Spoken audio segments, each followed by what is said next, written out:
Но когда он понимает, что единственная человеческая девочка не хочет его сосиску, он начинает заигрывать с другими девочками-животными, которые хотят с ним развлечься. Все начинается в первый день, когда Джин приходит на школьное собрание, которое превращается в хаос, и все начинают над ним издеваться. Он злится и бросает в обидчиков ананас, но попадает в невинную девочку-волчицу по имени Ранка. Ранка пытается отомстить, но промахивается и врезается в аквариум директора. В этот момент появляется заместитель директора Гигасу и угрожает съесть всех, если они не успокоятся. Когда ученики подчиняются, директор пытается произнести речь, но его аквариум разбивается, а Ранка использует его как игрушку. Позже, во время обеда, Джин желает, чтобы все животные вымерли, и он смог бы идет в столовую, но там только трава и сырое мясо. Выбрав свой яд, Джин садится за тихий столик, но оказывается, что это столик Ронки. Она сразу же становится агрессивной, думая, что он хочет украсть ее еду, поэтому Джин предлагает ей свое мясо в знак примирения. После того, как Ранка съедает его мясо, она предлагает Джину присоединиться к ее стае. Джин пытается игнорировать ее, но Ранка продолжает приставать к нему. Тогда он бросает ей кость, чтобы она принесла ее. Внезапно появляется другая девочка. Но на этот раз это человеческая девочка по имени Хитоми, которая просит разрешения сесть с ним за один стол. Джин с радостью соглашается. Она объясняет, что принесла свой обед, потому что школьное меню может ее убить. Дзин соглашается, и они вместе смеются. Он надеется, что Танос заберет всех остальных животных, и тогда он сможет остаться с Хитоми навсегда. В этот момент Ренкер возвращается к столу и говорит Хитоми, что если она хочет Дзина, то ей придется с ней подраться. Дзин пытается возразить, но Хитоми извиняется за то, что прервала их разговор, и убегает. Когда Хитоми уходит, Дзин говорит, что он не из ее стаи, и Ранка объясняет, что она волк. Но Дзин говорит, что она одинокий волк и у нее нет стаи. Ранка расстраивается, но Дзин спокойно объясняет, что он человек, а все в школе общаются только со своими видами, поэтому они не могут быть друзьями. Однако Ранка настаивает, что это не так, потому что давным-давно один мальчик спас ее. Когда она была маленькой и на нее напали медведи, появился мальчик и попытался ее защитить, чего никто в ее стае никогда не делал. Ранка объясняет, что с тех пор она решила, что может создать стаю из разных животных, но просит Дзина забыть об этом и убегает. Позже Дзин вспоминает слова Ронки и понимает, что это был тот самый мальчик, который спас ее много лет назад. Но в итоге его избили медведи, и с тех пор он ненавидит животных. Ранка продолжала зализывать его раны, даже когда он просил ее перестать. Он решил, что никогда не сможет понять животных. На следующий день во время обеда Хитоми подходит к нему поздороваться. Они выходят на улицу, и она рассказывает ему о своей идее открыть кулинарный класс. Дзин хвалит ее идею, и они оба смеются, пока не появляется Ранка и не вызывает Дзина на бой. Дзин сразу же говорит Ронке, чтобы она отстала, потому что он разговаривает с Хитоми, и Ранка спрашивает, не заключили ли они с ней договор. Дзин настаивает, что они с Хитоми создают кулинарный клуб, и Ранка с грустью уходит. Позже Дзин помогает Хитоми с кухонным оборудованием, и они замечают, что Ранка работает вьючным мулом для девушки-коня по имени Кира. Вся школа смеется над тем, как жалко выглядит Ренка, пока не падает под тяжестью груза. В этот момент Кира пытается отхлестать ее, но Хитоми просит ее остановиться, потому что так нельзя обращаться с друзьями. Кира говорит, что эта Ренка умоляла ее взять ее в стаю, поэтому она и взяла ее в качестве вьючного мула. Ренка говорит Хитоми, что не стоит беспокоиться, это ее работа, но Кира злится, когда она говорит, что предпочла бы быть в стае с Дзином. Хотя она знает, каково это быть одной, она рада, что Дзин теперь в стае с человеком. Дзин тронут ее словами, но Кира раздражается и пытается ее наказать, но Дзин останавливает ее. Кира требует объяснить, в чем проблема, и, увидев серьезное выражение его лица, решает уволить Ренку, утверждая, что она не подходит для благородной лошади. Когда Дзин спрашивает, по какому праву она так говорит, приспешники Кира объясняют, что Кира – редкая лошадь с полосками, которую называют зеброй. Но реальность рушится, когда Дзин объясняет, что зебры на самом деле ослы. Когда она замечает неподалеку ослов, Кира начинает все отрицать и настаивает, что это невозможно доказать. Тогда Джин просто приподнимает ее юбку и показывает всем ее хвост, который пушистый только на кончике, как у ослицы. Кира в смущении убегает, а Ранка смотрит на Джина как на героя. Но когда он поворачивается к ней, она тоже убегает. Позже Хитоми находит Ранку в углу, где та дуется, но Ранка говорит, что ей не нужна жалость. Вдруг появляются три медведя и спрашивают, какая Хитоми на вкус, но Ранка пытается защитить ее. Медведи смеются и спрашивают, зачем Ранка вообще это делает, но Ранка настаивает, что это потому, что она в стае с Джином. Медведи называют ее жалкой и хватают Хитоми. Но прежде чем ситуация становится опасной, появляется Джин и опрыскивает их медвежьим спреем. Ранка бежит обнимать Джина, но неожиданно один из медведей отбрасывает их в сторону и объясняет, что они просто промыли глаза от медвежьего спрея. Медведь пытается напасть, но Ранка внезапно превращается в волка и бросается на защиту Джина, но медведь отбрасывает ее в сторону, как букашку. К счастью, появляется Гигасу и угрожает уничтожить медведей, заставляя их спасаться бегством. После Хитоми подходит, чтобы убедиться, что с ними все в порядке, и когда Ранка видит, как хорошо они с Джином ладят, она решает уйти. Но перед этим Джин благодарит ее за помощь и соглашается быть в ее стае.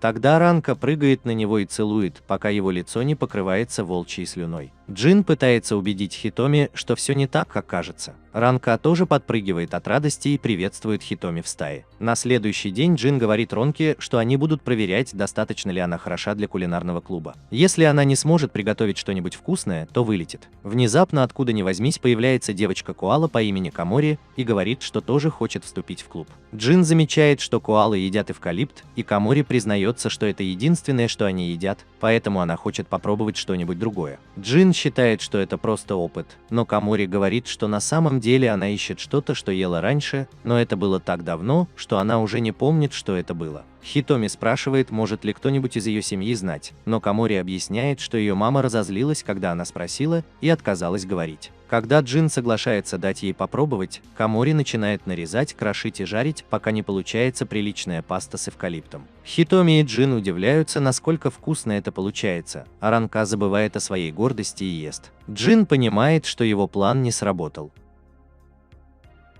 Затем Хитоми предлагает помочь Ронке с тестом, так как у нее нет опыта. Джин сначала боится, но Ранка просит его помочь. Тем временем Камори спрашивает Хитоми, действительно ли она не против, что Ранка встречается с ее парнем, ведь других людей здесь нет, и они явно должны быть парой. Хитоми быстро объясняет, что Джин для нее просто уродливый друг, и Джин плачет. Камори заключает, что Джин и Ранка должно быть межвидовая пара, и Джин решает избавиться от нее. Затем он говорит Ронке, что она может готовить как угодно, главное, чтобы с любовью, тогда будет вкусно. Эта идиотка верит ему и решает приготовить все по его рецепту, и выглядит это так, будто она атакует овощи. В итоге получается настолько отвратительное блюдо, что его пришлось вырезать, но Джин настаивает, что это из-за любви Ранки. Затем он сообщает Камори, что если она хочет вступить в клуб, то должна съесть все до конца. Когда девочки спрашивают почему, Джин отвечает, что не может позволить себе привередливого едока, ведь они все готовят друг для друга. Услышав это, Ранка пытается скормить Джину радиоактивные отходы. Тем временем Камори сомневается в ее убеждении, а Хитоми фотографирует это редкое безобразие. Но Камори понимает, что что-то в этом есть знакомое, поэтому она откусывает кусочек и объявляет, что это именно то, что она искала. Оказывается, молодым коалам нужно есть непереваренный эвкалипт прямо из маминой сумки, чтобы выработать необходимые для переваривания токсины. Удивительно, но Камори продолжает есть это лакомство. Хитоми объявляет, что Камори и Ранка прошли испытания. Но когда девочки пытаются скормить Хитоми и Джину настоящие какашки, снаружи за ними наблюдает жуткая кошка. Позже Хитоми говорит, что хотела бы зайти в клуб любителей овощей и попросить у них продукты, и все соглашаются, что это хорошая идея. Среди них и Сора, та самая, что следила за ними раньше. Камори узнает в ней трехкратную победительницу школьного конкурса красоты. Девочки спрашивают, что она здесь делает. Сора говорит, что не хочет вступать в клуб. Джин настаивает, чтобы Сора ушла, но Сора начинает мурлыкать, и это действует на Камори и Хитоми. Они соглашаются с Джином и приглашают ее остаться. Однако Ренку и Джина это не трогает, и Джин задается вопросом, что происходит. Позже в клубе садоводов главный кабан говорит, что не может выдать им овощи, потому что, похоже, кто-то недавно воровал урожай. Но так как у кабанов плохое зрение, он не может понять, что это его собственные члены клуба. Хитоми задается вопросом, что они могут сделать. Сора подходит к кабану и использует свои способности, чтобы убедить его. Но это также действует на воров, и они признаются. Услышав это, главный кабан приходит в ярость и прогоняет маленьких воришек. Когда они возвращаются в кулинарный клуб, Сора продолжает отвлекать Хитоми и Камори, а Ренку понимает, что она Сакура клуба. Затем Сора замечает Джина и подходит к нему, чтобы спросить, не встречается ли он с Ренкой. Когда Джин отрицает это, Сора касается его носа своим и говорит, что так кошки здороваются. Затем она привлекает всеобщее внимание и предлагает им покинуть кулинарный клуб и создать клуб любителей сна вместе с ней. К сожалению, ее способности не работают, потому что все уже любят кулинарный клуб. Сора не может поверить, что ее уловка не сработала. Джин говорит ей уйти, если она так сильно хочет спать. Сора уходит, заявляя, что она все равно не хотела вступать в клуб. Но Хитоми расстраивается, что они потеряли потенциального члена клуба. На следующий день Ренку говорит Джину, что нашла нового члена клуба и облизывает его против его воли. Однако, когда он идет в класс, чтобы встретиться с девушкой, он думает, что она мертва. Ранка представляет ее как Миу, ленивицу, которая питается мхом, чтобы выжить, но когда она спрашивает Джина, можно ли Миу вступить в клуб, он сразу же отказывается и пытается уйти. Вдруг появляется один из учителей динозавров и просит их отвезти Миу в общежитие, потому что они ее друзья. Когда он угрожает наступить на них, они быстро соглашаются и говорят Миу идти с ними. Миу-бай медленно двигается и пытается встать, но падает на пол и умирает. Разозленный Джин помогает отнести ее в общежитие, кладет на кровать и пытается уйти, но Ранка умоляет его помочь ей добраться до клуба на следующий день. Тогда Джин говорит, что ленивцы почти ничего не едят, поэтому для нее будет пыткой присоединиться к клубу. Ренка раздражается и начинает раздевать Миу, утверждая, что она просила принять ванну. Джин пытается убедить себя, что ему все равно, что он видит животных без одежды. Вдруг Ренка убегает за мылом и оставляет Джина присматривать за Миу-бай, когда он понимает, что она может умереть в воде. Не имея другого выбора, Миу-бай вытаскивает ее из ванны и помогает привести в порядок, а Сора наблюдает с кровотечением из носа. Когда Джин заканчивает, Миу-бай активирует свою 8-ю скорость и заваривает ему чай в знак благодарности за то, что он позволил ей вступить в клуб. Оказывается, Ренка сказала ей, что они очень милые и с радостью примут ее, так что теперь она не одна. Но когда она говорит, как она счастлива, она устает и умирает. В этот момент возвращается Ранкер с Хитоми и Камори, которые понимают, что Джин не смог сдержаться рядом с девушкой без одежды. Затем Джин объявляет, что Мубай может вступить в клуб, потому что Хитоми будет рада. Когда девочки радуются, он зовет Сору, чтобы она показалась и перестала за ними следить. Но Сора говорит, что просто проходила мимо и хотела вздремнуть. Джин звонит Кэпу, потому что Сора все время врет, и это доказывает, что она чувствует. Однако Сора отказывается вступать в их клуб и убегает.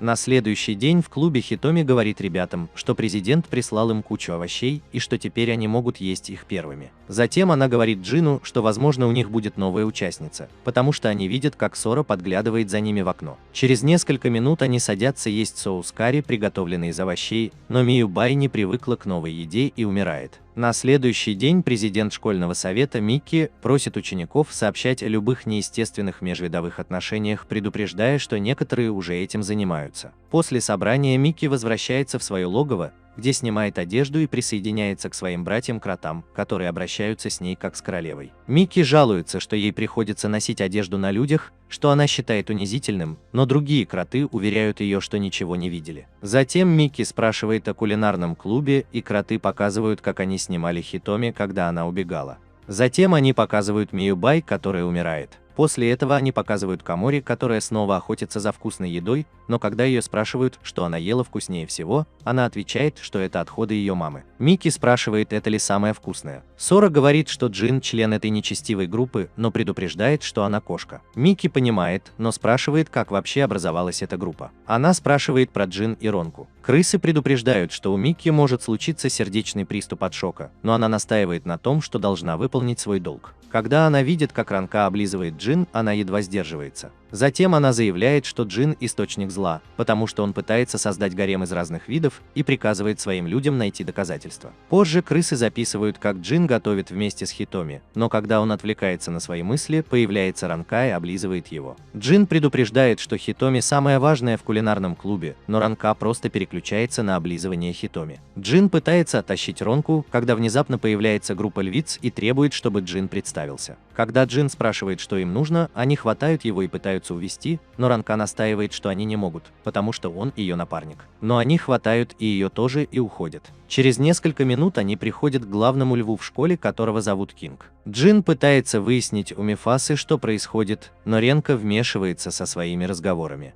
Львицы пытаются их успокоить, но Кинг приказывает им отпустить их, потому что Джин именно такой человек, как он думал. Затем он приказывает Джину следовать за ним, пока львицы несут его на трон. Снаружи Кинг показывает Джину импалу по имени Шиха, которая тренируется в прыжках в длину. Джин, смутившись, спрашивает, что в ней такого особенного, и король признается, что она его возлюбленная. Джин напоминает королю, что он лев, и король отвечает, что Джин единственный, у кого отношения с другим видом, поэтому он и обратился к нему за помощью. Ренка тут же предлагает помочь королю, но Джин пытается отшутиться, когда на него нападают львицы.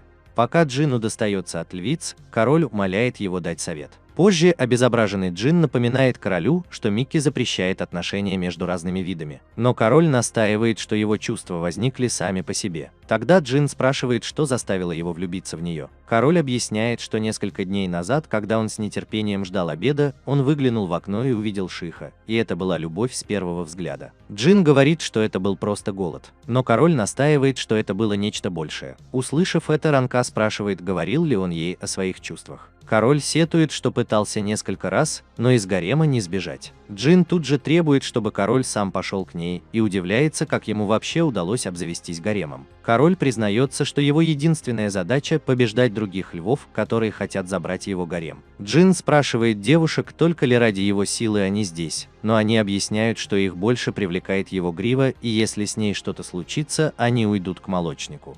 Тогда Джин требует, чтобы король сам пошел к Шиха, и король, собравшись с духом, уходит со своим гаремом. Ренка спрашивает, получится ли у них, но Джин уверяет ее, что король обречен. С тех пор король пытается ухаживать за Шиха, но только отпугивает ее, потому что смотрит на нее как на десерт. Джин видит, что у короля ничего не получается, и говорит, что разные виды животных никогда не смогут быть вместе. На следующий день Джин советует королю сдаться, но тот начинает плакать от мысли, что его отвергли. Вдруг появляется другой лев и бросает вызов королю, держа Шиха в заложниках. Он требует отдать ему гарем короля в обмен на ужин, но король отказывается. В этот момент еще 3 льва нападают на короля. Один из них хвастается, что съест Шиха, но король превращается в супергероя и выбивает из класса всех идиотов. Затем он подходит к Шиха и сопернику, угрожая напасть, но вдруг вырывает свою гриву.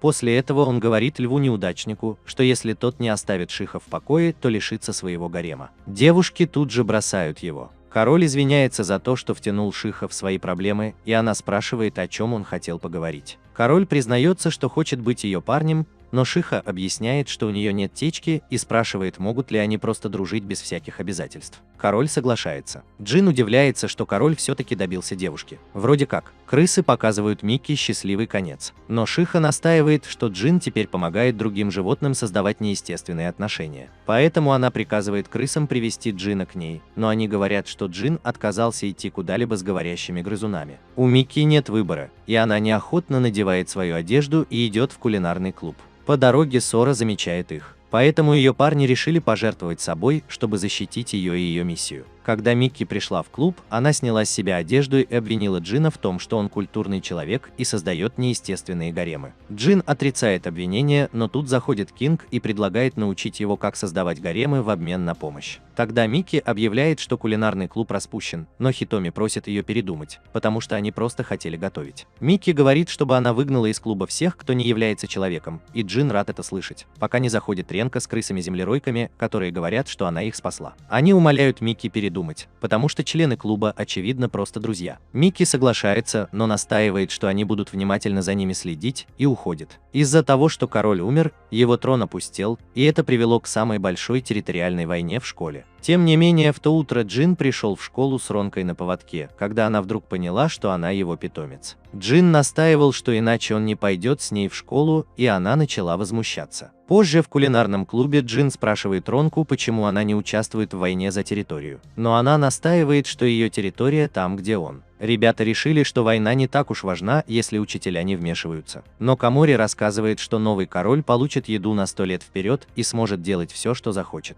Джин говорит, что это просто глупые слухи. Но Миюбай настаивает, что один из них может оказаться правдой. Похоже, что ученица из другой школы направляется в свою школу, поэтому они находят хищников, закопанных в стенах вокруг кампуса. Камори настаивает, что их школа явно является целью, поэтому Ранка обещает защитить их всех как лидер стаи. Когда Джин напоминает ей, что она даже не смогла победить медведя, Ранка говорит, что станет сильнее, как ее старшая сестра. Затем Хитоми спрашивает, откуда Ранка. Ранка говорит, что она с севера, где температура минус 20 градусов.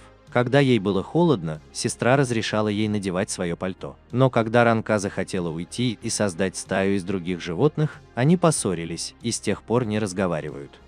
Тем временем стая волков наблюдает за ними снаружи и сообщает ее сестре Фарил, что это действительно Ранка. Фарил беспокоится, что Ранка может не узнать ее, когда увидит, но волки уверяют ее, что она ушла не так давно. Внезапно они замечают, что Джин отталкивает Ронку, и Фарил обещает, что любой, кто будет груб с ее сестрой, поплатится. Джин оказывается в окружении стаи, а Фарил хватает Ронку и обменивается с ней слюной, чтобы поздороваться. Когда Комори говорит, что Фарил довольно большая, Джин объясняет, что животные, живущие в холодных регионах, вырастают больше, чтобы сохранять тепло своего тела. Фарил, наверное, стала больше, потому что давала Ронке свое пальто. Услышав это, Фарил отворачивается, чтобы заплакать от счастья, что она наконец-то может гордиться своим размером. Затем она называет Джина многообещающим шимпанзе. Девочки спрашивают, не участвует ли Фарил в войне за территорию, но Фарил говорит, что просто хочет, чтобы Ранка вернулась домой вместе с ней. Ранка отказывается возвращаться и объясняет, что они с Джином теперь муж и жена. Фарил злится и обвиняет Джина в том, что он заставил Ронку уйти. Но когда Ранка говорит, что Джин ей дорог, Фарил решает заставить его стать частью стаи, засунув ему в рот свой язык. Ранка угрожает, что никогда не простит Фарил, если та что-нибудь сделает ее друзьям,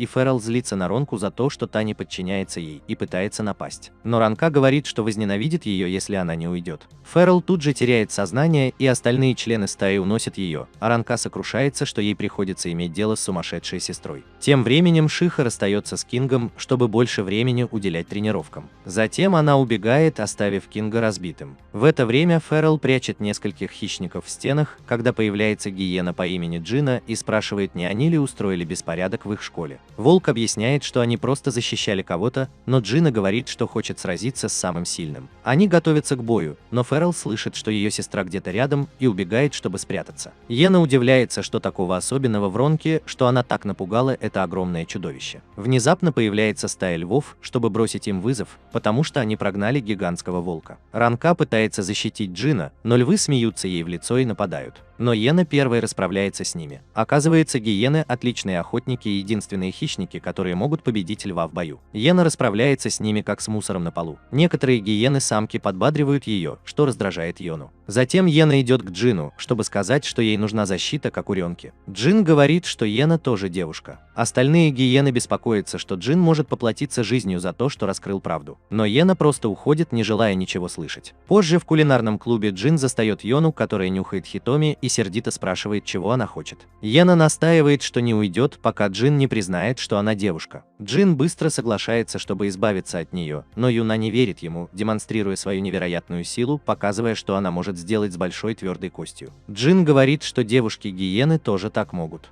Тогда Юна угрожает раздавить его как помидор, но замолкает, когда Комори делает то же самое с арбузом. Йена решает сломать что-нибудь покрепче и протягивает Миубаю, но когда она берет это, то умирает. Джин обвиняет Йену в том, что она убийца с устаревшими представлениями о том, что значит быть мужчиной. Йена залезает на стол и решает использовать свой последний шанс. Тем временем кротовые крысы докладывают Микки, что Ая начинает войну. Микки настаивает, что они должны защищать всех учеников, и просит показать запись. Но они видят, как Ая пытается снять штаны с Джима, уверяя, что это не больно.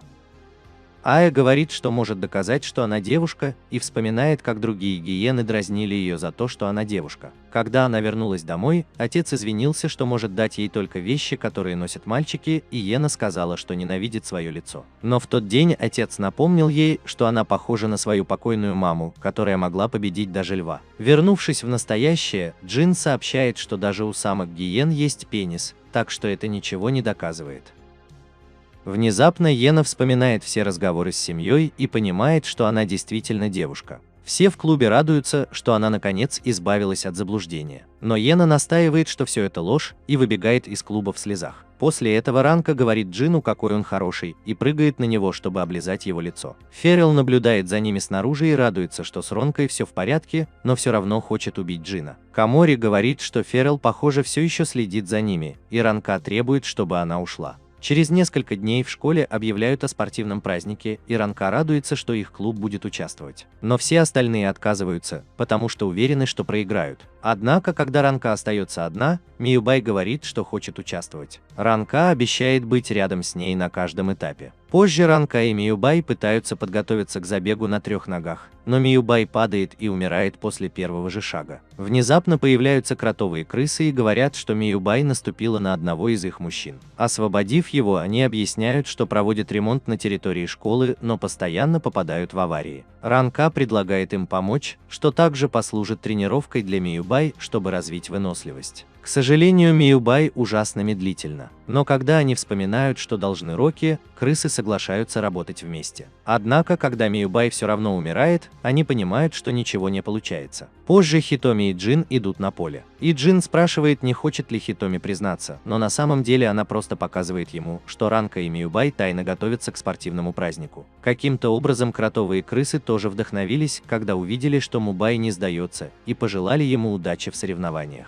Увидев это, Хитоми говорит Джину, что им просто нужно участвовать в соревнованиях. На следующий день все животные, включая Ронку, были полны энтузиазма. Когда Кира, как всегда, пришла с важным видом, Джин указал на ее новую команду ослов, и Кира обвинила его в том, что она упала и прославилась. Но похвасталась, что она чемпионка мира по карточной игре на ослах. Однако, когда она упомянула о своем плане выиграть соревнования, Кароми сказала, что для этого нужно минимум 5 человек, и все надежды рухнули. В этот момент на нормальной скорости появилась Миюбай, и все удивились, как это возможно, но Миюбай сказала, что просто проснулась и готова выиграть соревнования. Но через мгновение она снова упала и умерла. После этого ее отнесли в лазарет, где врач подтвердил, что у нее легкая простуда, из-за которой участилось сердцебиение, и она стала быстрее. Команда посоветовала Миюби отдохнуть, но Миюби настаивала, что она может помочь команде в таком состоянии. Но Ранка сказала ей, что главное – это здоровье Миюби, и пообещала подарить ей победу. Когда ученики собрались, а Микки объявил о начале соревнований, Ранка приготовилась участвовать в забеге с гепардом и лошадью. Но все 3 животных были сбиты бананами, которые подбросил обманщик-шимпанзе по имени Пан. Джин разозлился, но шимпанзе продолжали выигрывать все забеги с помощью обмана. В итоге шимпанзе набрали 150 очков, а у кулинарного клуба не было ни одного. Ранка расстроена результатами и закатывает истерику, пока эти мерзкие шимпанзе ухмыляются, радуясь своему успеху. Ранка подумывает сдаться, но Джин убеждает ее собраться с силами и подарить Мию обещанный подарок. Растроганная Ренка обнимает Джина и благодарит его за поддержку. Далее идет спортивная эстафета, за победу в которой команда получает 300 очков.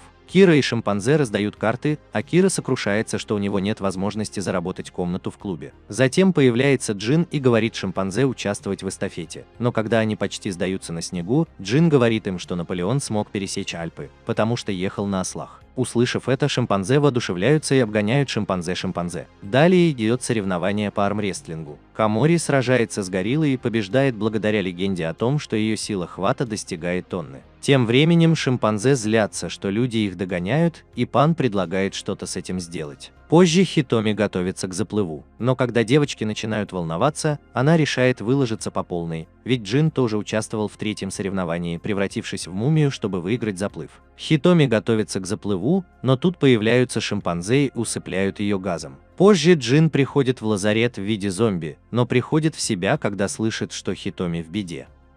Доктор говорит, что они нашли ее спящей рядом с тряпкой, и Камори понимает, что это травы, из которых делают снотворное, значит, за этим стоят шимпанзе. Когда они пытаются выбрать замену, Камори засыпает, а Джин говорит, что Ронке нужно беречь силы для последнего испытания. Тогда Миюба встает с кровати и предлагает поплавать. Джин говорит, что ленивцы не умеют плавать, но Миюба настаивает, что хочет помочь им и проплыть всю дистанцию. Через несколько секунд начинается заплыв, и все в шоке, когда видят, что Джин несет Миюбай на руках, чтобы она тоже участвовала. Все думают, что она утонет, и она почти тонет, когда машет Ранке. Но шимпанзе видят, что ленивцы хорошо плавают, и решают помешать ей.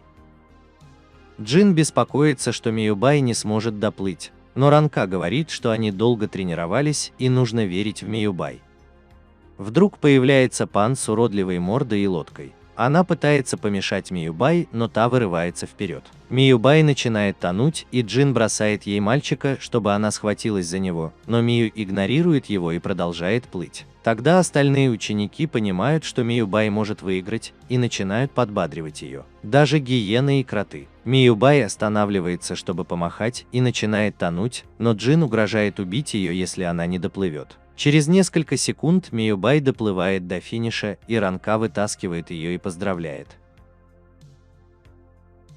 Джин хвалит Миюбай за то, что она доплыла, а потом, как обычно, умирает. После того, как Джин жестом велит Ронке бежать домой, она убегает и догоняет Пен. Поскольку волки мастера охоты, Пен снова пытается обмануть Ронку и достает электрошокер, чтобы вырубить ее, но Ранка перекусывает его пополам и появляется позади Пен. Когда Пен просит пощады, Ранка угрожает, что если она еще раз обидит кого-то из ее стаи, то она разорвет ее пополам. Пен падает замертво, а Ранка бежит вперед и выигрывает забег. На церемонии награждения Ранка занимает первое место, но Кира выглядит расстроенным. Однако, когда ее ослики объявляют, что кулинарный клуб выделит им часть своей комнаты, Кира плачет и благодарит их. Затем Ранка объявляет, что клуб официально признан стаей, и прячет это вместе с остальным хламом. Через несколько дней ученики готовятся к встрече с особым гостем и должны выбрать украшения для праздника.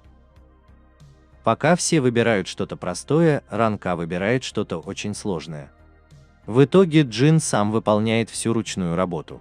Позже подъезжает красный лимузин, и ученики начинают аплодировать, когда выходит один из самых редких видов – девочка-панда Мэй-Мэй. Затем они идут в кабинет директора, где ее менеджер Фэн объясняет, что он будет решать, зачислять ли ее в школу. Директор предложил Мэй-Мэй несколько бамбуковых листьев, но она закатила истерику, когда увидела, что они не того сорта, который ей нравится, и собралась уходить. Фэн тут же звонит, чтобы доставить для Мэй-Мэй особые листья, и говорит, что школе придется оплатить расходы. Мисаки считает, что эта девушка доставит много хлопот, ведь она уже избалована своей страной. Затем Микки поручают быть гидом Мэй-Мэй, и та требует, чтобы сначала она сделала что-нибудь смешное, иначе она уйдет. Не имея другого выбора, Микки приказывает своим кротам сделать это, и они срывают с нее школьную форму. Но Фэн наслаждается зрелищем, а Мэй-Мэй уже ушла. Она решает осмотреться и встречает Кинга, спрашивает, что он здесь делает. Кинг говорит, что хотел подстричь гриву, но Шиха его отвергла, и он не знает, что делать. Тогда Мэй-Мэй подстригает его и убегает, чтобы переодеться. Вдруг она чувствует божественный аромат и понимает, что это пельмени с пандой, которые готовит клуб кулинарии. Хитоми спрашивает, останется ли Мэй-Мэй в их школе, и Ранка показывает горячий источник, который они сделали специально для нее. Внезапно появляется Мэй-Мэй и начинает есть все пельмени, а они гадают, кто это обжора. Камори чуть не убивает ее своим криком, но Мэй-Мэй спокойно просит Джина приготовить еще. Когда Джин ругает ее, Мэй-Мэй вспоминает, что она переодета, и признается, что она панда. Девочки понимают, что она пришла на запах пельменей с пандой, и Мэй-Мэй ожидает, что ее будут кормить, как обычно, и просит еще пельменей. Но Джин называет ее глупой пандой и отказывается. Мэй-Мэй злится и требует еще. Тогда Джин буквально выгоняет ее и закрывает дверь перед ее носом. Мэй-Мэй угрожает, что Джин будет наказан, но тут подбегает Фэн и спрашивает, что случилось. Но Мэй-Мэй не понимает, почему Джин не выполняет ее приказы. На следующий день Цзинь снова отказывается от угощения Мэй-Мэй. Фэн предупреждает, что Цзинь будет казнен за то, что доставил панде стресс в его стране. Но Цзинь говорит, что ему все равно. Ранка объясняет, что они все вместе решают, что будут готовить. Тогда Мэй-Мэй приходит в голову идея. Позже Камори получает легендарное лакомство, которое на самом деле является сушеным пометом летучей мыши, и его покупает Мэй-Мэй. Затем Миюбай получает скутер, на котором удобно передвигаться, и его тоже покупают. Ранка соглашается, когда они предлагают всем поклонникам Мэй-Мэй присоединиться к ее стае, и в конце концов они убеждают Цзиня приготовить пельмени с пандой. Цзинь не удивлен, что Мэй-Мэй их купила. Но даже Хитоми была куплена за дорогой шелковый фартук. Цзинь сдается, но настаивает, чтобы Мэй-Мэй тоже помогала. Мэй-Мэй принимается за работу. Но когда Цзинь продолжает командовать ею, она говорит, что больше не будет этого делать, и бросает тесто на пол. Цзинь тут же велит ей поднять тесто и останавливает Фэна, когда тот пытается ей помочь. Так что Мэй-Мэй ничего не остается, кроме как убрать за собой, что, как ни странно, начинает ее заводить. Однако она успокаивается, когда Цзинь злобно говорит ей, чтобы она продолжала работать руками. Через несколько минут Мэй-Мэй заканчивает с пельменями, и все аплодируют ей за то, что она справилась. Мэй убегает в угол, чтобы припрятать их для себя, и, попробовав, Цзинь говорит, что, наверное, на вкус они даже лучше, чем вчера.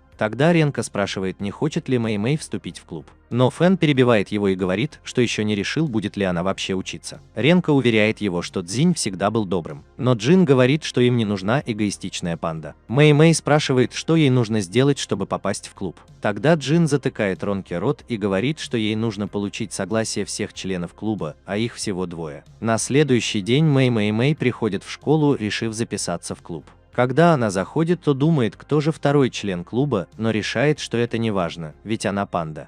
Однако, когда она открывает дверь, Сора пугается и прячется под шкаф. Мэй-Мэй пытается представиться, но Сора шипит на нее. Тогда Джин объясняет, что домашние кошки не сразу принимают новичков. Либо они выгонят панду, либо отдадут предпочтение Соре, которая была первой. Тогда Джин сажает Мэй-Мэй под замок, а Сора возвращается в нормальное состояние и садится с остальными членами клуба. Но когда Хитоми пытается заговорить о Мэй-Мэй, Сора снова замыкается. Мэй-Мэй остается в том же состоянии, пока остальные девочки убираются. Тогда Джин советует Мэй-Мэй сдаться, но она настаивает, что не уйдет, пока Сора ее не примет. Тогда у клуба не остается выбора, кроме как оставить Мэй-Мэй на ночь в клетке. Внезапно Мэй-Мэй замечает, что Сора вошла с горящими зелеными глазами, которые она называет красивыми. Тогда Мэй-Мэй говорит, что не собирается уходить из кулинарного клуба, даже если Сора ее не примет, потому что это самое веселое, что с ней когда-либо случалось. Хотя она никогда ни в чем не нуждалась. Услышав это, Сора вспоминает, что тоже получала восхищение людей, но это было совсем не то, что когда она присоединилась к кулинарному клубу. Тогда Сора выбегает из клуба и направляется в комнату Джина. На следующее утро Мэй-Мэй просыпается, а на ней лежит одеяло, а рядом с клеткой сидит крыса. Она думает, что это подарок от Соры. В этот момент к ней подходят Фэн и остальные, и она объясняет, что Сора дала ей свое одобрение. Но никто ей не верит, пока Сора не запрыгивает в окно и не подходит к Мэй-Мэй, чтобы приласкать ее. Мэй-Мэй благодарит ее за крысу, но Сора улыбается и убегает, оставляя ее в недоумении. Однако Цзинь объясняет, что так кошки проявляют свою привязанность. Поэтому Хитоми принимает ее в клуб.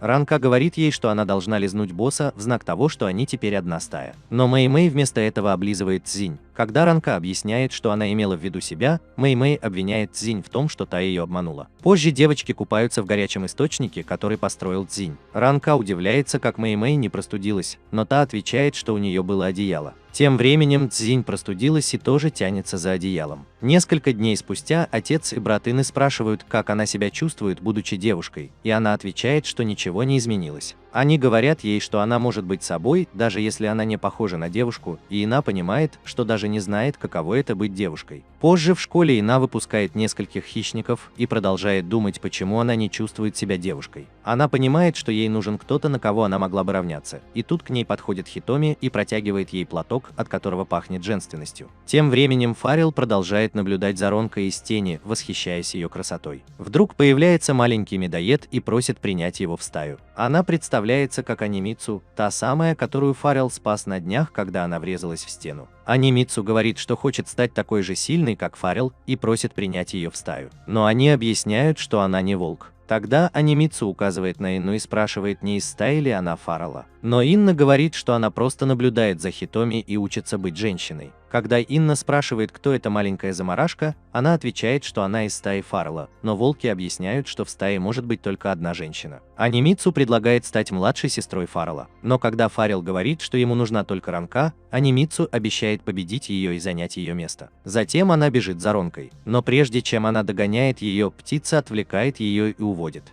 Тем временем Инна подкрадывается к Хитоми в мусорном баке и наблюдает, как она ест свой обед, как настоящая принцесса. Потом она присоединяется к Хитоми с тарелкой костей и пытается повторить фокус. Но когда она спрашивает Хитоми, как она это сделала, Хитоми отвечает, что она была собой. Джина настаивает на том, что она должна быть такой женщиной, от которой хочется закатить глаза. Поэтому Хитоми предлагает ей поговорить с другими в кулинарном клубе. После этого они идут в клуб, и Джин ревнует, что Ай проводит время с Хитоми. Мэй-Мэй спрашивает, в чем дело у Инны, и Куроми говорит ей, что она женщина с пистолетом, что приводит Мэй-Мэй в восторг, когда она видит его. Джим говорит Ай, что она не может быть такой, как Хитоми. Но когда она возражает, он говорит, что Хитоми не говорит вульгарно, не выглядит грязной и не сидит как парень. Услышав это, Ина обвиняет Джина в том, что он сталкер, потому что слишком много знает. Тогда Куроми предлагает Хитоми притвориться иной. Девушки решают изменить внешность Хитоми, но в итоге она становится еще красивее. У всех начинается носовое кровотечение, а Миюбай умирает. В этот момент появляется Анимицу и просит Ронку сразиться с ней. Но Ранка прячется за Джином и говорит, что не хочет. Тогда Джина хватает маленькую Ронку и выбрасывает ее на улицу, где волк говорит ей оставить Ронку в покое. Внезапно появляется медоуказчик, и поскольку он обычно приводит медоедов к источникам меда, Анимицу убегает за ним. Тем временем Джин настаивает, что Ина никогда не сможет изменить Хитоми, но Ина обещает доказать, что он не прав. Хитоми постепенно начинает работать над собой и каким-то чудом действительно становится похожей на девушку. Позже дома Джина рассказывает своей семье, что одна из ее подруг научила ее вести себя как девушка, и они сходят с ума от радости. На следующий день Джина пытается есть так же, как Хитоми, и когда у нее получается, даже Джин вынужден признать, что она выглядит как настоящая девушка. Хитоми поздравляет ее с тем, что она наконец стала настоящей девушкой, и Ина предлагает пойти нарвать цветов. Внезапно она останавливается и смущается, потому что у нее отрыжка непереваренными костями. Джин сразу же говорит, что это не по-женски, но Ина настаивает, что ничего не может с этим поделать, потому что это ее биология. Когда она начинает плакать, что никогда не станет настоящей девушкой, Меймей предлагает ей просто быть пацанкой. Она объясняет, что панды на самом деле хищники, но они едят бамбук, потому что им это нравится, и нет ничего плохого в том, чтобы делать то, что тебе нравится. В этот момент появляется Аимицу, а за ней лев, который спрашивает, что она делает с кучей сис, умножить на. Они угрожают Аимицу, если она сделает резкое движение. Тогда Джин говорит Ине, что ей лучше снова стать мужчиной, потому что клуб не справится со львами. Тем временем львы начинают избивать Аимицу. Девочки кричат Джину, чтобы он что-нибудь сделал, но Джин знает, что с Аимицу все в порядке, потому что у медоедов толстая шкура, которую нелегко пробить. Когда львы не могут оставить на ней ни царапины, появляется Джина и одним ударом отбрасывает идиотов-львов, возвращаясь к своим заводским настройкам, то есть к облику мужчины. После этого Аимицу продолжает приставать к Ронке, чтобы та сразилась с ней, но Ранка отказывается, потому что не видит в этом смысла. Джина предлагает Аимицу сразиться с ней первой, чтобы отплатить клубу за услугу. Аимицу соглашается. Когда начинается бой, Аимицу встает на руки и выпускает из хвоста вонючую бомбу, которая отталкивает Хину. Но ветер внезапно меняется и относит бомбу в сторону Джина и Ронки, которые падают в обморок от вони, а Аимицу побеждает. Внезапно появляется разъяренная Ферил, которая обвиняет Аимицу в нападении на Ранку и швыряет ее на землю, оставляя в земле глубокую вмятину. Ферил подбегает к Ранке, а Аимицу радуется, что наконец-то почувствовала боль. Она подбегает к Ранке и говорит, что не узнала ее младшую сестру, но благодарит за то, что та помогла ей присоединиться к стае Ферил. После этого Фарил пытается оторвать ей голову, пока Ранка не похвалит ее за то, что она позволила другому животному присоединиться к стае. Затем Фарил меняет историю и называет Анимицу ценным членом стаи. Тем временем Джина уходит, наконец-то поняв, кто она такая. Дома ее семья выбирает для Джины платье, но она врывается в комнату и объявляет, что снова стала мужчиной, и снова убегает. На следующий день Джина сидит рядом с Хитоми и благодарит ее за помощь. Но когда Хитоми становится слишком дружелюбной, Джин угрожает убить ее, если она не отстанет. Через несколько дней ученики отправляются на экскурсию к морю, но Ранка, как обычно, продолжает раздражать Джина. Они приезжают в морскую школу, где директор тоже оказался жертвой нападения крупных животных. После этого они заходят внутрь и видят, что все ученики одеты в купальники, классы находятся в океане, а общежитие на корабле. Джин все еще злится, потому что все они животные, но он думает, что это идеальное место, чтобы сблизиться с Хитоми. В этот момент девушка Кит по имени Кана подходит к ученикам, чтобы провести для них специальную презентацию. Но когда она пытается сделать это сама, у нее ничего не получается, и она уплывает. Ранка спрашивает, что случилось, и Хитоми говорит, что гид упоминал только клуб синхронного плавания. Ранка спрашивает, не была ли Кана одна и не грустила ли она, и Джин понимает, что это их проблема. Но он думает, что если он отправит ее помочь Кане, то сможет побыть наедине с Хитоми.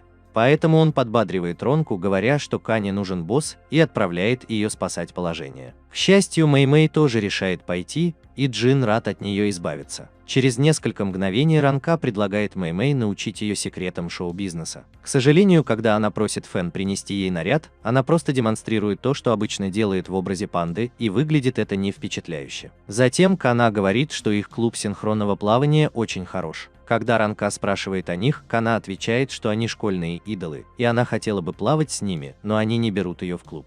Внезапно появляется капитан клуба плавания Бандо. Тем временем Джин просматривает школьный справочник вместе с Хитоми и понимает, что до всех мест слишком далеко, чтобы люди могли быстро туда добраться. Затем Хитоми спрашивает, чем занимается Ранка, и когда остальные соглашаются, они решают вернуться и узнать. Между тем Ранка спрашивает, почему Бандо не хочет брать Кану в клуб, и та объясняет, что киты не могут угнаться за дельфинами, поэтому она не может позволить Кане испортить их шоу. Когда Кана улыбается ей, Бандо злится. Но белухи всегда выглядят так, будто улыбаются, и Бандо сердито уплывает. После этого Ранка говорит Кане, что ей не нужны злые девчонки и что она может участвовать в шоу вместе с ними. Однако Кана говорит, что все равно хочет вступить в клуб плавания, потому что когда она впервые увидела их шоу, то так растрогалась, что из ее дыхала брызнула вода. В этот момент появляется Джин с девочками, которые хотят помочь. Джин предлагает Кане использовать ее талант пения. Дзин говорит им, что белуху называют морской канарейкой, поэтому она может показать свой талант, не прыгая. Ранка предлагает устроить собственное шоу и уверяет Кану, что когда Бандо увидит, как хорошо она справляется, у нее не останется выбора, кроме как взять ее в группу. Позже Дзин с довольным видом наблюдает за Хитоми в купальнике. Он хвалит Ронку за то, что она наконец-то хорошо справилась со своей задачей. Девушки идут в воду, чтобы потренироваться. Дзин понимает, что у него никогда не будет свободного времени с Хитоми, если так будет продолжаться. Тем временем девушки решают поплавать вокруг Каны, пока она поет, но Кана издает такой крик, что у них чуть не лопаются барабанные перепонки и они чуть не умирают. Все, кроме Миюбай, которая действительно умирает снова. В ту ночь животные самцы сходят с ума,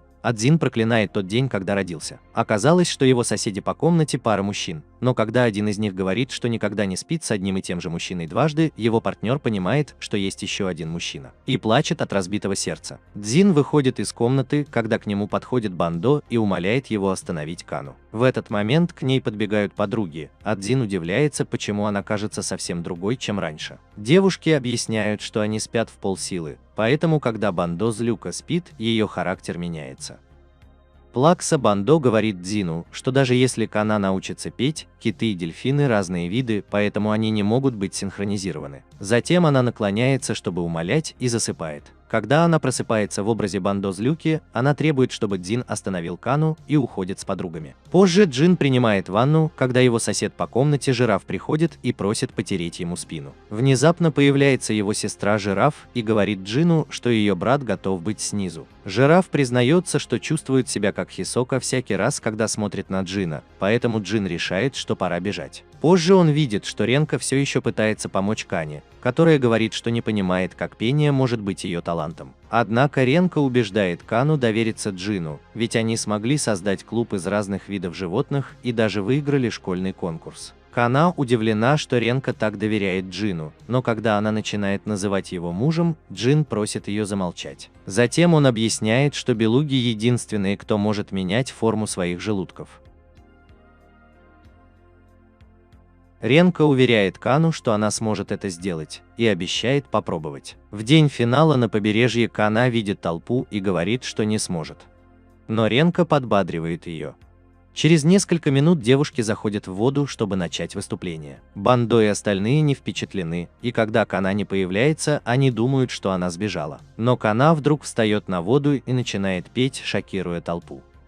Члены клуба удивляются, насколько она хороша, но считают, что остальное выступление было ужасным, поэтому они планируют уйти, пока не придет их очередь. Внезапно Бандо чувствует странное волнение в своей половинке, и та просыпается и говорит, что хочет поплавать. Бандо настаивает, что их вид не тонет, но половинка говорит, что ей кажется, будто она их зовет. Тогда они решают, что их чувства должны быть одинаковыми, и присоединяются к Кане в воде. Пока Кана продолжает использовать свою половинку, Бандо удивляется, что они все больше синхронизируются с ее движениями. В конце концов, другие девочки присоединяются к ним и признаются, что песня вызвала у них желание поплавать. Так что они все вместе плавают, а Кана заставляет Бандо прыгать как можно выше, шокируя толпу, и с громким всплеском приземляется. После этого Бандо говорит Кане, что теперь они могут устроить шоу, которого никто никогда не видел, и просит Кану присоединиться к ней. Кана соглашается, и девочки поздравляют ее. Позже Кана благодарит кулинарный клуб и студенты академии возвращаются домой. Позже Джим наконец-то остается наедине с Хитоми, но когда он пытается признаться ей в любви, то видит там мальчика-жирафа и убегает.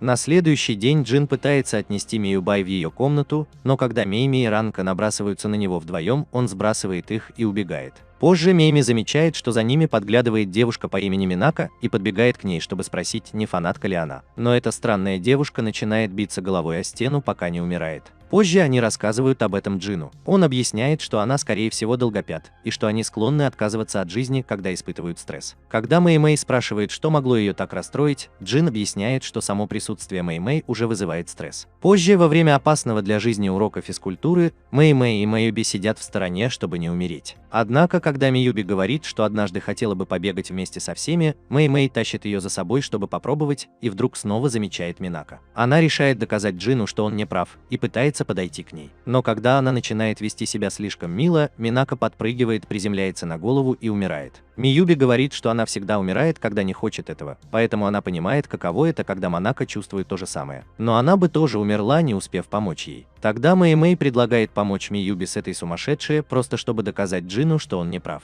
Позже Мэй-Мэй пытается подойти к девушке, но та начинает драться. После того, как они попытались показать ей журнал с пандами, она умерла. Даже когда они использовали самодельный телефон, она впала в ярость и даже сбила с ног Миюби. В конце концов, Мэй-Мэй и Миюби познакомили Монако с кулинарным клубом. Ренка пытается поздороваться, но Монако начинает драться и умирает. Тогда Мэй-Мэй объясняет, что Монако умирает, когда с ней заговаривают незнакомца, поэтому она говорит им не смотреть ей в глаза. Затем она хвастается, что не умерла, потому что Мэй-Мэй вызывает у нее стресс, но теперь они друзья. Группа передает Мэй-Мэй сообщение для Манао, что она может прийти. Поэтому Манао благодарит их за то, что они такие милые, и так радуется, что пытается покончить с собой, но Миюби спасает ее в последний момент. Затем Миюби медленно бьет ее по лицу и говорит, чтобы она не поддавалась инстинктам. Услышав это, Мэй-Мэй приходит в восторг и обнимает их, от чего оба умирают. Тем временем король извиняется перед Шиха за то, что слишком возбудился. Но когда Шиха говорит ему, что у нее наконец-то началась течка, король обещает, что все будет быстро. Он с нетерпением тащит ее в лес, где они занимаются сексом 50 раз. Но Шиха говорит, что сначала хочет познакомить его со своими родителями. Позже начинается тайфун. Крысы-кроты предупреждают Микки, что им нужно выбраться на поверхность. Но она слишком занята мыслями о том, что ей придется уйти с поста президента, когда начинается наводнение и всех смывает. Позже один из учителей говорит ученикам, что студенческий совет и подземное общежитие затопило, поэтому им придется делить комнаты. Однако, когда Цзинь отказывается, учитель угрожает проткнуть его мечом и заканчивает разговор. Позже соседка Хитоми находит ее, и когда они идут в комнату, она спрашивает, правда ли, что у людей всегда течка. Что касается Цзиня, он обещает, что тот, кто станет его новым соседом по комнате, пожалеет, что вошел в его комнату. Поэтому девочки планируют зайти к нему позже. Вечером Цзинь с удивлением обнаруживает, что Микки без одежды в его комнате, и сразу же называет ее извращенкой. Микки настаивает, что с их точки зрения Цзинь выглядит еще более неприлично. Затем она спрашивает, не хочет ли он стать президентом студенческого совета. Цзинь спрашивает, зачем, и она вспоминает, как он помогал разным видам животных работать вместе на экскурсии и на море. Он даже помог наладить межвидовые отношения, и с тех пор в школе стало веселее.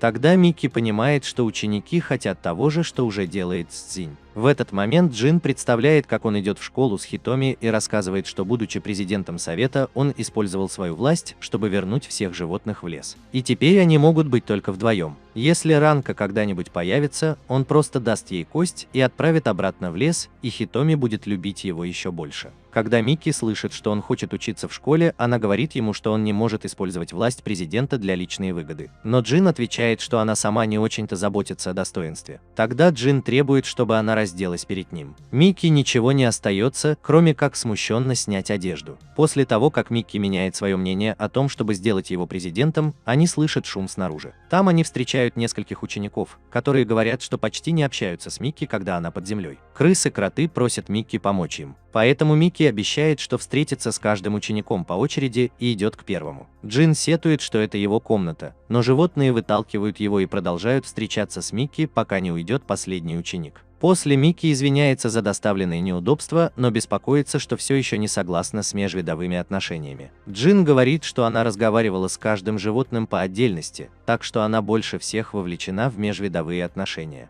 Когда Микки понимает, что ей не нужно отказываться от должности президента, она так радуется, что снимает с себя всю одежду, даже нижнее белье. Джин тут же пытается прикрыть ее, когда входят девочки и не могут поверить своим глазам. Позже Микки извиняется перед девушками за то, что устроила переполох, и они говорят, что ничего страшного, если она хочет раздеться. Микки соглашается и просит об одолжении, и они тоже раздеваются. Когда Мэй видит на девушках лифчики, она быстро притягивает Ронку к себе, чтобы та успокоилась. Тем временем странная девушка по имени Энн приходит с куском мяса в поисках людей. После этого она встречается с директором, чтобы записаться в школу, и он говорит, что сейчас самое подходящее время, потому что скоро будет фестиваль. Она спрашивает про людей в школе, и ей рассказывают про Джина и Хитоми из кулинарного клуба. Позже Энн ищет кулинарный клуб и видит, как за Джином и Ронкой гонится стая собак. Она останавливает их, чтобы помочь. После этого она идет в кулинарный клуб и просит принять ее, но они в шоке, когда она говорит, что тоже человек. Хитоми радуется, потому что никогда раньше не встречала других людей, берет ее за руку и говорит, что рада познакомиться, и спрашивает, все ли это члены клуба. Хитоми объясняет, что есть еще двое, но Ранка в течке. Хитоми говорит, что Ранка должна была сидеть дома до конца цикла, но эта идиотка решила выйти и наполнила школу своими феромонами, из-за чего за ней погналась стая собак. Она спряталась за Джином, чтобы ее не оседлали, и теперь они спасаются бегством. Тут Энн понимает, что парень, мимо которого она прошла, тоже человек. Она говорит им, что им больше не о чем беспокоиться, потому что она обо всем позаботилась. Тем временем Джин понимает, что они потеряли несколько месяцев, и ищет место, где можно спрятаться. Но когда он заходит в какой-то сарай, то видит там своего поклонника-жирафа, который предлагает ему заняться любовью. Там же находится и его сестра, которая умоляет его сделать это, и Джин снова убегает, спасая свою жизнь. Наконец, Джин добирается до общежития Ронки, где снимает куртку, потому что ему жарко. Но Ранка все еще в течке, она начинает приставать к нему. Кулинарный клуб гадает, не заделал ли Джин с Ронкой ребенка, но Хитоми сомневается в этом. Мими интересуется, каково это быть в течке, потому что панды так плохо справляются с этим, что им приходится показывать, как это делать. В общежитии Ранка предлагает Джину заняться сексом, но он просто облизывает ее. Джин отталкивает ее, и Ранка спрашивает, ненавидит ли он ее или что-то в этом роде. Джин говорит, что ненавидит ее и всех животных, и Ранка плачет, а Джин уходит. В клубе подростки готовят несколько вкусных блюд, но съедают их в мгновение ока и сожалеют, что их не хватило. Камори предлагает устроить шведский стол на школьном фестивале. Все соглашаются. В этот момент появляется Джин и спрашивает, кто эта новая девушка. Хитоми представляет ее как еще одну человеческую девушку, и Джин начинает вести себя с ней очень мило. Хитоми предлагает закрыть клуб пораньше и прибраться, чтобы Джин занялся мытьем посуды. Но когда он вспоминает грустное лицо Ронки, он начинает мыть тарелку так, будто она ему должна денег, и после школы подходит к Хитоми и говорит, что она ему очень нравится. Хитоми неправильно понимает его слова и говорит, что не может ответить ей взаимностью, потому что она любит только его. Ранка злится, потому что Хитоми неправильно ее понял. Позже Хитоми предлагает провести время вместе и думает, что это идеальный план. Они вместе идут в горячие источники. Но Ранка не может оторвать взгляд от доильных аппаратов, потому что они все еще большие, даже когда фабрика не работает. Хитоми пытается задать несколько вопросов, но Ранка думает только о еде, особенно о мясе. Внезапно она падает в воду, и ее живот громко урчит. Позже Хитоми приносит немного мяса в свою комнату, но, заметив, что уже поздно, предлагает Ронке остаться на ночь. Той ночью Ранка спрашивает, почему Хитоми так добра к ней. Хитоми отвечает, что хочет подружиться с ней, желает ей спокойной ночи и начинает думать, что люди могут быть сложнее, чем она думала. Поэтому она решает узнать о них больше, начиная с того, что чувствует Хитоми в своей груди. Тем временем Ранка все еще расстроена из-за слов Джина, но, увидев его куртку, не может удержаться и бежит к ней. Затем она решает прогуляться и замечает собаку у торгового автомата, поэтому прячется, прежде чем встать на четвереньки. Вдруг Ранка учуяла какой-то божественный запах и пошла на него, пока не нашла жарящееся мясо. Она предложила его Ренке, и они сели поговорить о ее отношениях с Джином. Ренка жалуется, что Джин ее ненавидит, и советует ей расстаться с ним, потому что люди – лжецы, которым нельзя доверять. Она говорит, что из-за людей вымерло несколько видов животных, но Ренка отвечает, что Джин не такой. Потом она вспоминает, что она его начальница, и решает спросить, почему он ее ненавидит. Она думает, что это глупо, но надеется, что план Ронки поможет им разойтись. На следующий день Ранка спрашивает, почему Джин ее ненавидит, думая, что он не из тех жестоких лжецов, о которых она слышала. Но Джин говорит, что он именно такой, поэтому ей не стоит верить всему, что он говорит. Когда Ранка спрашивает, что это значит, Хитоми шепчет, что Джин соврал, что ненавидит ее. Ренка радостно прыгает на Джина и облизывает его, а Меймей предлагает им завести детей. Хитоми замечает, что снаружи кто-то есть, и зовет ее, но Ренка выбегает на улицу, чтобы облизать ее там и пригласить в свою стаю. Услышав это, Хитоми говорит, что вспомнила кое-что важное и обещает вернуться к фестивалю. Потом она возвращается в свою настоящую академию, где группа животных напоминает ей, что люди – враги альянса вымерших видов. Тут появляется лидер группы и спрашивает, смогут ли они привести людей к вымиранию, и уверяет, что у них есть шанс. Несколько дней спустя Микки приходит на школьный фестиваль, где животные организовали разные игры и аттракционы. Микки радуется, что все веселятся, пока не замечает аттракцион с коровами, которые предлагают посетителям подоить их. Тем временем Кинг проигрывает в тире и выигрывает шарики, понимая, что не стоило заставлять львиц делать всю работу. Тем временем кулинарный клуб усердно готовится к фуршету, поэтому Джин решает показать Хитоми, какой он классный. В этот момент входит Комори с каким-то опасным ингредиентом, и все начинают беспокоиться за свою безопасность. Хитоми и Ранкор спешат поздороваться с ней и предлагают ей помочь с клубом, и она соглашается, если они не против. Ранка спрашивает Джина, все ли в порядке, и Джин думает, что она хочет его, и соглашается. Но Хитоми хочет, чтобы он исчез прямо сейчас. В этот момент появляется Джина, чтобы тоже помочь Хитоми. Когда она спрашивает, кто эта бледная девушка, Хитоми чувствует угрозу со стороны Джины, и они смотрят друг на друга. Но Хитоми их разнимает и одевает. Когда все ингредиенты готовы, они официально открывают ресторан, и огромная толпа животных выстраивается в очередь, чтобы попасть внутрь, а Джин старается подавать еду вовремя. Все животные в восторге от вкусной еды, а панда уплетает за обе щеки пельмени, пока Мубай ее обслуживает. Но тут появляется Джин и говорит ей, что если она не начнет работать, он скормит ее животным. Тем временем Джина пытается обслужить тигров, но когда они жалуются на долгое ожидание, она выгоняет их из зала за то, что они ее раздражают. Вскоре весь их ресторан был заполнен посетителями. Хитоми обняла Ранку в знак благодарности, а Ранка неожиданно присоединилась к ним. Когда Хитоми попыталась уйти, Ина тоже встала и обняла Хитоми, чем разозлила Ранку. Джин сказал девочкам, чтобы они прибрались и приготовили ингредиенты на следующий день, и, увидев, что Хитоми уходит, предложил пойти с ней. Юна тоже хотела пойти, но Ранка сказала, что в этом нет необходимости. Юна возразила, что она ближе к Хитоми, но Ранка сказала, что они вместе купались и спали.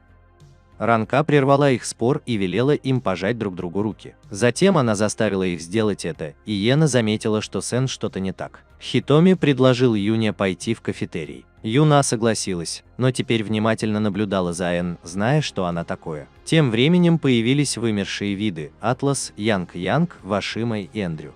Но прежде чем они успели войти на фестиваль, они начали спорить между собой как идиоты, показывая, что они вымерли еще в прошлом. Тем временем Хитоми предложил Эн подружиться с Юной и подарил ей заколку для волос, которая ей бы подошла. Эн сказала, что с тех пор, как она провела ночь с Хитоми, она чувствует что-то внутри себя. Хитоми сказала, что понимает это чувство, которое возникает, когда ты смеешься и разговариваешь с другими. Она обняла его и сказала, что теперь она не одна, затем добавила заколку и сказала, что теперь они одинаковые. Однако Эн подумала, что Хитоми говорит это только потому, что считает ее человеком. Она ударила Хитоми по спине и вырубила ее, а затем увезла на коляске. Йена появляется и обвиняет ее в том, что она не человек, и они начинают ссориться. Тем временем Эндрю ищет людей, но не может их найти, потому что никогда не видел. Затем он замечает Анимицу и спрашивает, человек ли она, иначе он разорвет ее пополам. Анимицу зовет Феррела, который спрашивает, что ему нужно. Эндрю пытается выкрутиться, но Анимицу выдает его, и Феррел отправляет его на Луну. В клубе Комори говорит девушке, что приготовила что-то особенное, и показывает ей токсичные отходы, но когда она открывает контейнер, Миубай умирает на месте. Внезапно появляется Ян-Ян и говорит, что у Комори очень вкусный суп. Комори предлагает ей попробовать. Комори подает им троим отраву, и Ян-Ян думает, что ее план подружиться с ними работает. Она начинает есть отраву. Оказывается, у ее вида дельфинов нет обоняния, потому что им оно не нужно. И теперь она думает, что это самая вкусная еда, которую она когда-либо пробовала. Тем временем Джин ищет Ина и Хитоми, а идиот думает, что они поссорились из-за него. Затем он представляет, что их ссора проходит без драк и без одежды. В этот момент Атлас хватает Джина и говорит, что было глупо бросать свою стаю. Он объясняет, что он барбарийский лев, который вымер из-за людей и хочет отомстить. Но прежде чем он успевает напасть на Джина, появляется Кинг и спасает его своей лысой головой. Кинг говорит Атласу, что не позволит ему навредить своему спасителю, и Атлас приходит в ярость, называя его позором для всех львов, и бьет его. Когда Шиха подбегает к Кингу, Атлас не может поверить, что он спарился с Импалой, и называет его жалким львом. Но когда Шиха пытается его защитить, Атлас бьет ее по лицу, не понимая, как у нее хватает смелости. Увидев это, Кинг впадает в ярость и тут же отращивает гриву. Затем он бросается на Атласа и отталкивает его. Тогда Атлас спрашивает, почему Кинг облысел, если у него была такая сила. В ответ Кинг говорит, что все это ради любви, но Атлас обещает показать ему, что такое ненависть вымирающего вида. Джин прерывает его и говорит, что его вид не вымер, и Атлас рад это слышать. Но Кинг бьет его до крови. После этого Атлас рассказывает, что вероятно забрал Хитоми и присоединился к остальным своим коллегам. Тем временем Ян-Ян заканчивает есть и чувствует, что у нее наконец-то появилась причина жить. Поэтому она благодарит Комори за то, что он помог ей вспомнить что-то важное. Но когда она спрашивает, что это за блюдо, Комори объясняет, что они приготовлены кроликами, которые были счастливы, что кто-то наконец принял их отвратительную биологию. Комори говорит, что кролики производят самый лучший навоз, и Ян-Ян теряет сознание. С другой стороны, Вашима ходит по всем аттракционам, совершенно забыв, зачем он здесь. Тем временем Индре удается победить Инну, и она уже собирается уйти, когда Инна говорит, что это еще не конец. Инна спрашивает, почему ее не волнует, что Хитоми может пострадать, и спрашивает, притворялась ли она ее подругой. Но Индре настаивает, что Ия никогда не поймет, каково это быть на грани вымирания, и бросается на нее. Но на этот раз Ия ловит ее зубами и ломает. Внезапно появляется Ранка и спрашивает, что происходит, так что да, он рассказывает ей все. Но Ранка говорит, что с тех пор она в это не верит, и от нее так грустно пахнет. Затем она говорит им не продолжать свой план и вместо этого просит стать друзьями, однако глубокий голос наполняет их головы, и земля сотрясается, когда появляется финальный босс. Но оказалось, что это мохнатая девочка-мамонтенок по имени Мэн. Мэн говорит Энн поймать людей, и Энн собирается это сделать, пока Ранка не приказывает ей остановиться, так как она ее босс. Однако Ман показывает, что на самом деле она настоящий босс Энн, а затем признается в этом. Как раз в этот момент подбегает Джин с Кингом и Шиха. И когда Джин бросает второй взгляд на Ии, он понимает, что она неандерталец, который вымер после того, как проиграл в борьбе за власть современным людям. Ранка рассказывает Джину о мамонте. Но когда Джин называет ее крошкой, она злится и планирует уничтожить их самостоятельно. Кинг пытается остановить ее милое тело, когда она поднимает его одной рукой, а Ину другой, и бьет их обоих. Джин начинает паниковать, когда Ранка прыгает перед ним, чтобы защитить его, так как она его босс. Джин знает, что у нее нет шансов, и ищет способ задержать ее, поэтому он предлагает им провести бой на боксерском ринге. И если он сможет победить Ранку, то и она сможет делать с ним все, что она хочет. Мужчина отказывается от предложения, поэтому Джин берет шарики у Шиха и бросает их на пол. Это пугает мужчину, потому что слоны не любят, когда им травмируют ноги. Мужчина бросается их собирать. Но Джин говорит, что это только начало, и заставляет ее принять его предложение, а также напоминает мужчине, что у них есть заложница и что они, скорее всего, победят. Поэтому мужчина принимает вызов и выходит на ринг. Позже студенты собираются вокруг ринга, а Кира выступает в роли судьи. Ничего удивительного. Тем временем Джин говорит Ронке, что выбрал бокс, потому что мужчина кажется медлительным, но предлагает закончить бой, если она захочет. Однако Ранка настаивает, что будет защищать свою стаю как босс, и Джин говорит ей использовать свою скорость, чтобы запутать мужчину. С другой стороны, Хитоми пытается убедить мужчину прекратить войну, но Ман говорит, что люди первыми начали ее. Когда Хитоми спросила, почему они так странно одеты, Ман сказал, что это были условия кенгуру, чтобы одолжить ринг. И тут Хитоми вспоминает, как впервые встретила Манна, когда ела мясо. После этого они продолжали сталкиваться друг с другом, пока Ман не подошел к ней и не спросил, почему ее вид вымер. Хитоми сказала, что это сделали люди, и Ман согласился с ней. Они оба набрали себе команду с такой же целью. В настоящем Ман и Ранка идут в спортзал, когда появляется Феррел и говорит Джину поменяться с ней местами. Но Ранка говорит, что не позволит ей этого сделать. Тогда Джин говорит, что ей нужно уважать ее гордость, и просит заткнуться и смотреть. Услышав это, Феррел решает поддержать Ранку. Начинается бой, и Ранка бегает вокруг Манна. Но когда Ман пытается ударить ее и выйти за пределы ринга, Ранка начинает бояться за свою жизнь, если ее поймают. Ренку загоняют в угол, и все пытаются ей что-то посоветовать, но она не слушает и в итоге проигрывает в первом раунде. Во время перерыва Джин говорит Ренку, что у этого парня явно не хватает выносливости, и советует Ренку не бегать за ним. Когда начинается второй раунд, девушки наряжаются в вызывающие костюмы, а Хитоми выглядит так горячо, что Джин теряет дар речи. Перед боем Хитоми говорит, что она все еще надеется, что они станут друзьями, но настаивает, что изменит свое мнение, как только узнает правду. Однако Хитоми говорит, что она уже знает, что она неандерталец, но это не меняет того факта, что она Н. Тем временем, пока Ренку пытается держаться от парня подальше, он начинает насмехаться над ней, говоря, что она не настоящий босс, потому что все время убегает. Когда она говорит Ренку, что у нее нет того, что нужно, чтобы быть боссом, Ренку это задевает, и она бросается на него, в результате чего ее выбивают с ринга. Но каким-то образом Ренку удается встать до окончания отсчета, бой прерывается, и она пытается отговорить парня от этого. Она понимает, что Хитоми должно быть что-то сказала, и напоминает ей, что люди лжецы. Тем временем Джин пытается уговорить Ронку сдаться, но когда она обещает победить, Джин обнимает ее и гладит по голове, чтобы поддержать. Это придает Ронку сил, и она выходит на третий раунд.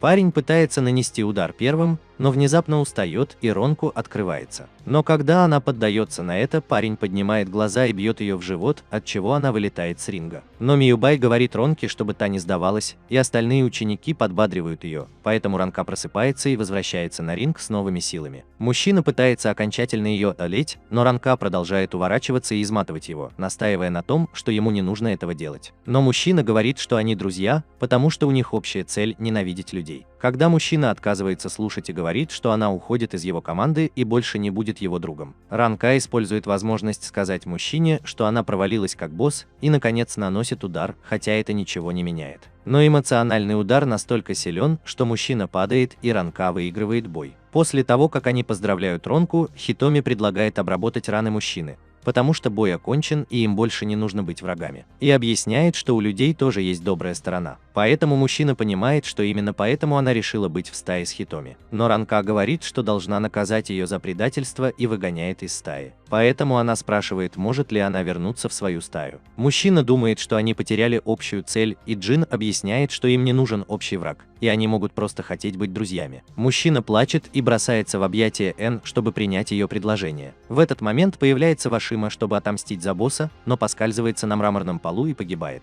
После того, как Джин говорит Ронке, что она наконец-то выглядела как босс, Ранка начинает его облизывать, но он не сопротивляется, потому что Ранка показала ему нечто удивительное – откровенный наряд Хитоми. Позже вымерший вид присоединяется к кулинарному клубу, чтобы вместе что-нибудь приготовить, и наконец они забывают о своей ненависти. Затем они извиняются перед Хитоми, но Хитоми говорит, что они всегда могут преодолеть свои разногласия, независимо от того, к какому виду они принадлежат, и надеется, что их дружба продолжится. Однако Йинна вмешивается и становится третьим лишним.